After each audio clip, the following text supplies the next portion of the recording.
دوستو پاکستان میں ایک واحد قوم وہ ہے جس سے مردم شماری کی کمپین کروا لو، الیکشن کمپین کروا لو یا بھل صفائی کروا لو، یہ بالکل خاموش رہے گی، یہ کچھ بھی نہیں کہے گی۔ اور 2-3 دن پہلے ہر جگہ ہر وقت ہر بندہ 2 سوال کر رہا ہے ایک دوسرے سے۔ پتہ ہے کون سا سوال ہے؟ پہلا سوال ماسٹراں دا استاداں دا کی رول ہے۔ دوسرا سوال استاداں تے ماسٹراں دا کی بنیا ہے۔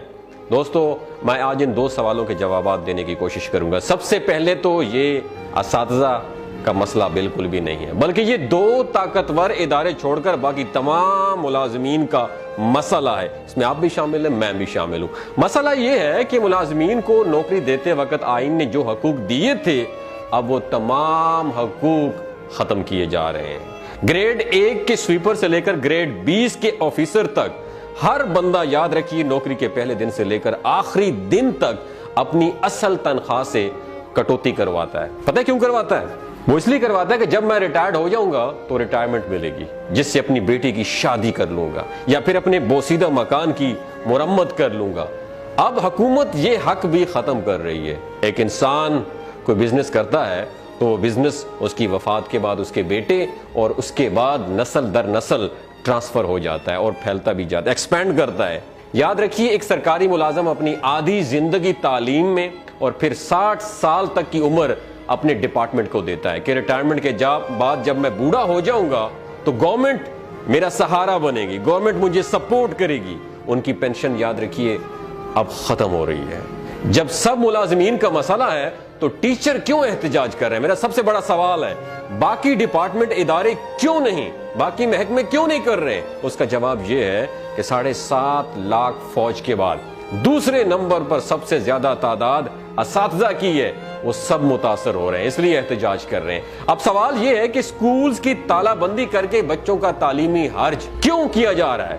اس سوال کا جواب یہ ہے کہ جب کسی نشئی کو نشہ پورا کرنے کے لیے پیسے نہیں ملتے تو آپ جانتے ہیں وہ کیا کرتا ہے؟ وہ گھر کی ساری چیزیں بیچنا شروع کر دیتا ہے۔ ایسا ہی معاہدہ سیاسی جماعتوں نے IMF سے کیا ہے کہ کون سا معاہدے کیے ہیں کہ قومی اثاثہ جات اور ادارے بیچ کر ڈالر ادھار لیں گے اور پھر لوٹ کر باہر ملک بھاگ جائیں گے ہم لوگ۔ سرکاری اسکولوں میں صرف سفید پوش لوگوں کے بچے پڑھتے ہیں، یاد رکھیے گا۔ جن کے پاس ضرورت سے تھوڑی سی بھی زیادہ آمدن ہوتی ہے وہ اپنے بچے مقامی پرائیویٹ اداروں میں لے جاتے ہیں، اور اگر حالات اچھے ہوں تو ضلع ڈسٹرکٹ کے بہترین پرائیویٹ اداروں میں لے جاتے ہیں، جہاں کی داخلہ فیس کم از کم 10,000 سے لے کر 30,000 تک ہوتی ہے۔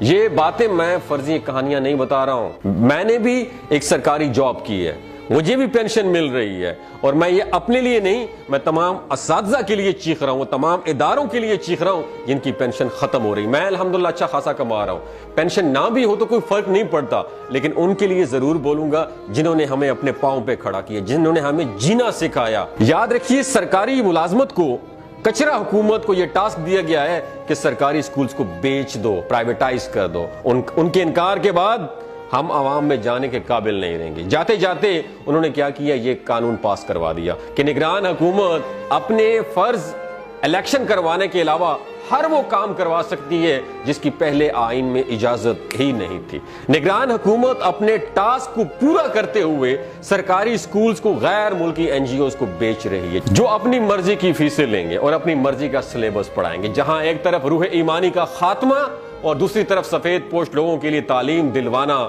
ناممکن ہو جائے گا۔ اس طرح کی بھیڑ بکریوں اور ان پڑھ طبقے کو بے وقوف بنانا آسان ہوگا، جیسا کہ پچھلے 76 برس سے ہمارے ساتھ ہو رہا ہے۔ تو پھر احتجاج کس کو کرنا چاہیے؟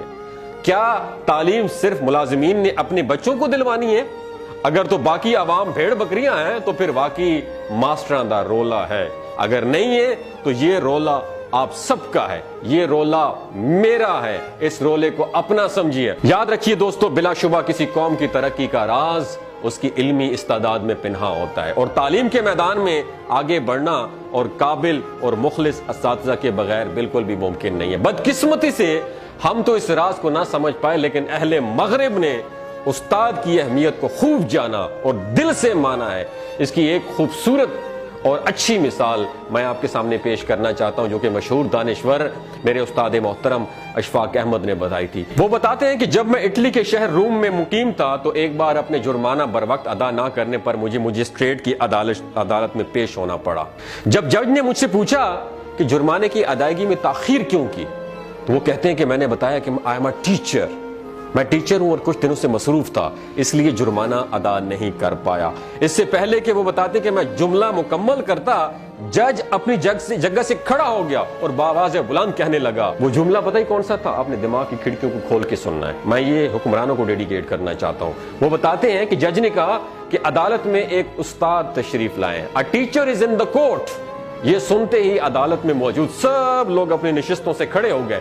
اس دن وہ بتاتے ہیں کہ مجھے معلوم ہوا ہے کہ اس قوم کی ترقی کا راز کیا ہے۔ دوستو یاد رکھیے گا، جو قومیں اپنے اساتذہ کی قدر نہیں کرتی وہ بربادی کا شکار ہو جاتی ہیں۔ اور یاد رکھیے ہمارا دشمن اور کوئی بھی نہیں ہے، ہمارا اپنا شمار بھی ہمارے دشمنوں میں ہے۔ اور دوسری بات یاد رکھیے، وہ جنگ انسان کبھی بھی نہیں جیت سکتا جس جنگ میں اس کا دشمن اس کا گھر کا آدمی ہو۔ تیسری بات یاد رکھیے، ہم کسی کی مدد کیا خاک کر رہے ہیں، ہم خود اپنی بربادی خود کر رہے ہیں۔ ہم کسی کی مدد نہیں کر سکتے، ہم اپنے دشمن خود ہیں۔ اگر آپ کو یہ ویڈیو اچھی لگی ہو، اپنے اساتذہ کو ڈیڈیکیٹ کرنے کے لیے اس ویڈیو کو زیادہ سے زیادہ شیئر کیجیے۔ آج وہ وقت آ گیا ہے، ان کے لیے آپ نے کھڑا ہونا ہے۔ ساری زندگی وہ آپ کے لیے کھڑے ہوئے۔ اور میرا ان لوگوں کے لیے ایک میسج ہے جو شاگرد ہیں، کسی بھی ڈپارٹمنٹ میں ہیں، کسی میں بھی ادارے میں، جب آپ کے سامنے استاد آئے گا نا، ہاتھ مت اٹھانا، ورنہ اللہ نے اس زمین پر لانے کے بعد استاد نے آپ کو اس مقام تک پہنچایا ہے۔ اگر اس استاد کے سامنے آنکھوں میں آنکھیں ڈال کے کھڑے ہو گئے اور اگر آپ کا ہاتھ اٹھ گیا تو یقین مانے آپ زمین دوز ہو جائیں گے، زمین بوس ہو جائیں گے۔